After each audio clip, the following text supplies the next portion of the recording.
The Russian Foreign Ministry is claiming that the U.S. and Russia are now in a hot phase of the war and implores the U.S. to resume some kind of dialogue.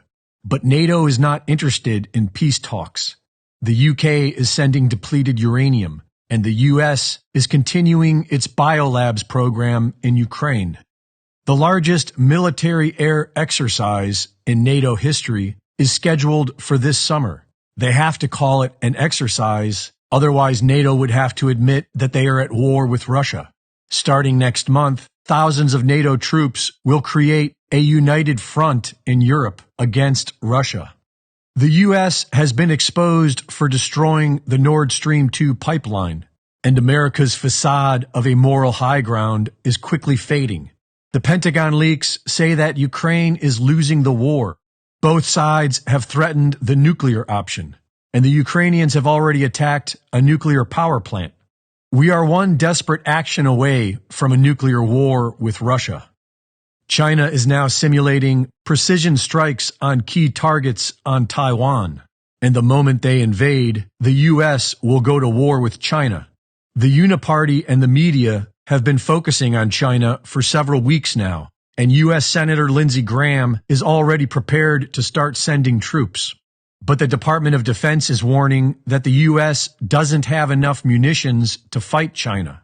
The millions of rounds of ammunition that the U.S. has sent to Ukraine has drained stockpiles, which will take years to replenish, making it an opportune moment for the CCP to invade. Days after Xi Jinping brokers a peace deal between Iran and Saudi Arabia, rocket attacks are launched at Israel from multiple locations. Last week, in response, Israel launched attacks against Lebanon, Gaza, and Syrian military targets. The Jerusalem Post is calling it a multi-front Middle East war against Israel and claim that Iran is behind the attacks. Israel has been calling up battalions of reservists. The Iranians are reportedly preparing to attack Israeli ships sailing through the Persian Gulf and the Arabian Sea. Last week, the U.S. deployed a submarine with a Tomahawk missile payload to support Israel. If Israel goes to war with Iran, the U.S. will be involved. The U.S. is looking at 3 different theaters of war. They've already depleted their munitions in their losing proxy war with Russia, and they've depleted their military with clot shots and tranny psyops.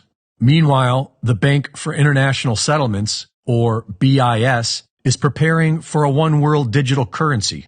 The BIS was created in 1930 to centralize the central banks. Project Icebreaker is the BIS plan to control all international transactions between central bank digital currencies, similar to what FedNow is planning to do in America on the national level. The decisions being made by the big banks for the economic reset are hugely unpopular with the awakening masses.